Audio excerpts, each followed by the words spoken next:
mayabang ako, bobo. Di ako mahangin pag sinabi kong ako'y literal na taong lobo.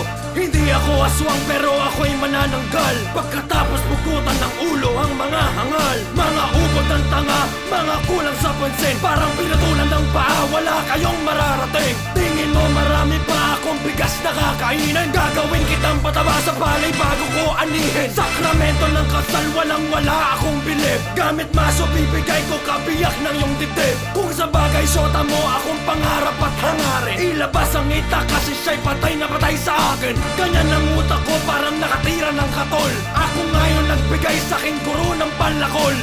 Kapotero ritmo, pamatay ang mga obra. Animal mga kasama ko, tawagin mo kong Noah. Pinalitan ko na ng bakal ang kamay ko na panulat. Pumipinta ng obra parang bato kong mangmulat. Sa sining at kultura tanging hangad ay pagbabago. Ako ang resurreksyon parang si Felix Hidalgo. Hindi anyo ng tubig pero hangarin ko'y bukal. Patuloy lang sa pagkapit sing higpit ng sakal. Mas tapat pa sa tanghali ang init ko'y hindi masukat. Ilang pulgadang layo ko sa mga nais lang sumikat. Kahit anong trahedya madali kong lalampasan. Malakas man ang lindol ay akin lang sasayawan. Malalim ang pundasyon ako'y matayog na gusali. Kahit sepulturero di mahukay ang sinasabi. Hindi ako mabasa, walang silbi ang pag-asa. Sa sobrang lakas ng hangin ko may bagyo akong kasama. Ako ang tigabilang na mga araw ng buwan. Pagpatak ng atrenta nakatakda na ang katapusan. Tumalas mararahas na idiyat sa loobin na mas lalong dumulas ang wakas sa salubungin. Bukas na sa lahat ang isip ko, sige pasukin. Pero wala pang lumabas sa mga naging panauhin. Parang komplikadong bitag na nakapaloob sa patibong. Wala pa nakatakas na naligaw o nakulong. Pasigaw o pabulong, parehas lumalagutok. Mga salita na sinlakas ng bituin na pumutok. Ako'y buhay na halimbawa ng poot ni Bathala. Balot ng hiwaga, akdang paminsala. Ang magkasala di na importante. Kinonsensya ko, konsensya ko na wala na permanente. Bayolenteng kargado, delinkwenteng markado. Taga sa katuparan ng pangakong sagrado. Walang hanggang buhay ay mapapasayo kaso. Tatapyasan ka muna ng mga hita at braso. Ito ang sagong malajango, bilang pasakalye. Tugmaan, malagablo, malarambo, pasakalye. Kung dati saling pusa, ngayon mabangis na tigre. Dating mapurol na hasa,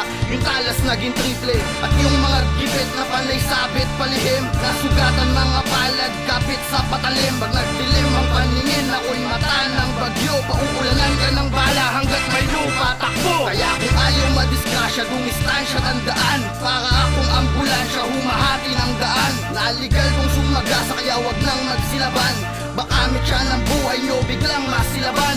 At para tuldukan ng stilo nyong lalim-laliman, tutusukin ko ng lapis ang inyong balon-balunan. Mga nagtitigas-tigasan, mga putang malamya. Ngayon eto ang kastigo ng tunay na walang ya. Diktador, ang pinakamabangis magtanghal. Hindi nyo kayang tipagin parang ribulto ni Rizal. Mga tanga sa industriya, baka hindi ko matanda. Babasagin ko mukha nyo parang napuno na alkansya. Palaliman lang ang labang, malaman nunod na kayo sa letra. Kung kami kalaban, hindi na kayo masasalba ng inyong bida. Kung basihan ay laro, hindi ka tatama sa akin sa skrima. Utak ko ay labaha, kaya matalim ang aking rima. Lahat ng makukulit dapat basagan ng bote sa ulo. Kung sinong papalag parang basahan lahat ng baso. Dadaling kayo sa tuktok ng gusali para kayo'y malumpo. Tatalian ko sabay bato na para pagtrumpo. Pag ako nagsalita para na rin kumukulog. Kami yung bagyo, kayo yung barko, lahat kayo sa amin lulubog. At sa industriyang ito kayo na magsilbing diboto. Sambahin na po, tangina parang itim na Nazareno. Ako ang hari ng kadiliman na mukhang anghel bawat impacto. At ang sinusurugulan ng bato ay mga ribulto ng mga santo. At mga simbahan kada kanto, di ako kapon ni Satanas. Alagad ko lang siya at nakapagpatupad ng aking batas. Sa mga nag-aangas, subukan nyo sa'kin may pagpastusan. Di maganda kalalabasan para magkapatid na nagbuntisan. Gusto nyo suntukan, sigurado lahat kayo bugbog. Uupakan ko kayo hanggang mga kamao ko'y maduro. Mga ilaw manuinog, bilib sa aking mga talata. Sa bigat ng pitaw ko, nagbukang magaan si Ike Lozada. Ako ang kabaliktaran ng asawa ni Persola, di ako mababaw. Sa akin umiikot ang mundo, parang ako ang araw. Sino nakakasilaw, ibang antas ng aking husay. Di ako nang wawasak ng mikropono, naninira ako ng buhay. Yung mga linya ko'y tumatamlay, kat ako'y lumalambot. Ginagawa ko lang to para mga babae yung kapamilya'y makantot.